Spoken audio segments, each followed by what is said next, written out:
As with any calculation, when you're expected to describe the practical details or design an experiment, what you must do is storyboard it. So I've used Chemix here to get the apparatus that I'm going to need.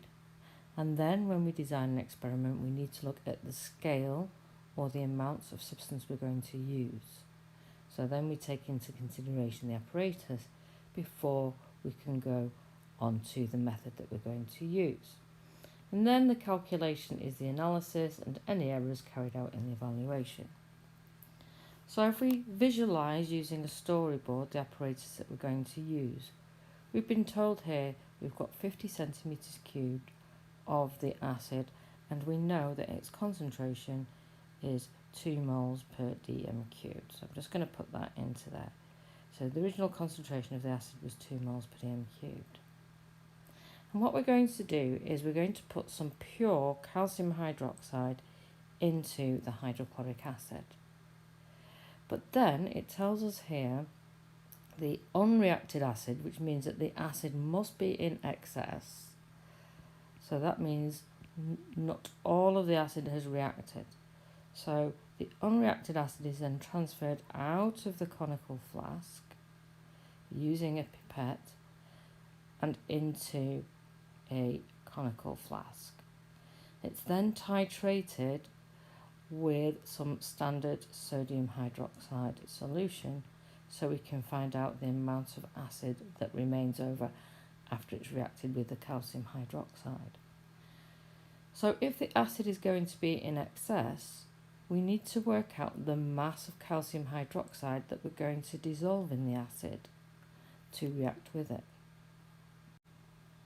So the amount of hydrochloric acid present is simply its concentration times its volume, and because the volume is in centimetres cubed, we divided it by 1,000 to convert it to decimeters cubed. So the amount of HCl is 50 times 0.02 divided by 1,000 moles. Now if we look at the equation, we can see that there are 2 moles of HCl to every 1 mole of calcium hydroxide. And remember that the moles of calcium hydroxide has to be less than the moles of HCl. So if we wanted the exact moles of calcium hydroxide that would react with that hydrochloric acid, we need to divide this number of moles by 2. So the maximum number of moles, or the maximum amount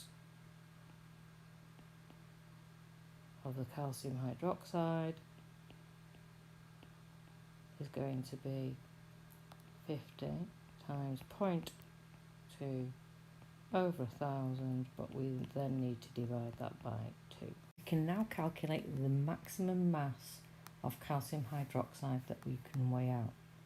So the maximum mass is the number of moles times the MR, which is equal to 5 times 10 to the minus 3 moles times 74.1 grams.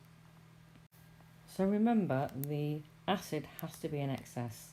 So tell the examiner you're going to weigh out less than 0.371 grams of the calcium hydroxide on a top pan balance. So this calcium hydroxide is going to be dissolved in 50 centimetres cubed of acid. And then that mixture with the excess acid that's reacted with all of the calcium hydroxide is then going to be titrated against sodium hydroxide. So what scale of sodium hydroxide are we going to use? Well, since we use 0.2 moles per dm cubed acid, we could use 0.2 moles per dm cubed of the sodium hydroxide. So since the sodium hydroxide is going to come out of the burette, the volume that we're going to use, if we just call that V, the amount of sodium hydroxide that's going to come out of the burette is therefore going to be 0.2 times V.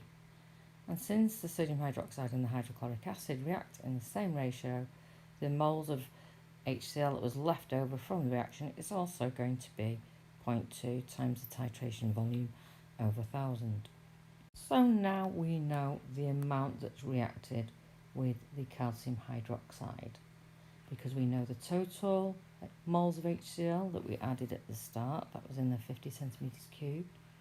We know the number of moles that's reacted with the sodium hydroxide here, and therefore if we take the amount that's reacted with the sodium hydroxide away from the total amount of the HCl, that will leave us with the HCl that's reacted with the calcium hydroxide. So there's the total amount of HCl that we had at the start. This is the amount that's reacted with the sodium hydroxide. So if we take that smaller number from the total, that will give us the moles that reacted with the calcium hydroxide. And because the ratio is 2 moles of HCl to every 1 mole of calcium hydroxide, it therefore follows that the moles of calcium hydroxide is 1 times 10 to the minus 2, take away 0.2 times the volume from the sodium hydroxide times 10 to the minus 3 all over 2.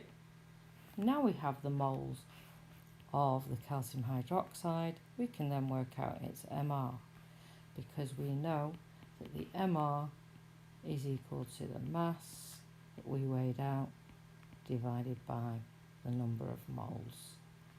So we know the mass, which was here, which is less than 0.371. We've now worked out the number of moles, and that will give us the accurate MR of the calcium hydroxide. This part of the question was really straightforward. First of all, it's important you write out the balanced equation to get the molar ratio.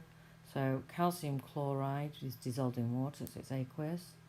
It's then reacted with sulfuric acid, and as we know, calcium sulfate is insoluble, so we get precipitate of calcium sulfate and hydrochloric acid. And the ratio for the calcium hydroxide is 1 forming 1 mole of calcium sulfate. So the first thing we can do is we look at our mass, and that will give us our amount of calcium chloride in moles. That's the mass divided by the MR. So that's the mass of calcium chloride divided its MR, which is 111.1, which is 3.204 times 10 to the minus 2 moles. And therefore the amount of calcium sulfate is also 3.204 times 10 to the minus 2 moles, because it's a 1-to-1 ratio. Write the equation for the percentage yield. It's really important that you do this. So percentage yield is actual over theoretical. So remember, that could be actual mass or actual moles. Since we've got moles here, we're going to use moles. Now we do know the percentage yield. We know the theoretical number of moles, so we can actually find the actual number of moles by rearranging this. So this equation is your actual moles is percentage yield times the theoretical divided by 100. So make sure you can rearrange that equation. In rearranging that equation, there's the percentage yield, 83.4, times the theoretical number of moles, which is 3.204 times 10 to the minus 2, divided by 100. That was a typo there. Divided by 100. Now we have our actual moles. We can then find the actual mass times the number of moles by the MR of the calcium sulfate, which is 136.2. Now it does say to the appropriate number of significant figures, and since the smallest number of significant figures is 3, your answer must be given to 3 significant figures. So that's 3.64 grams.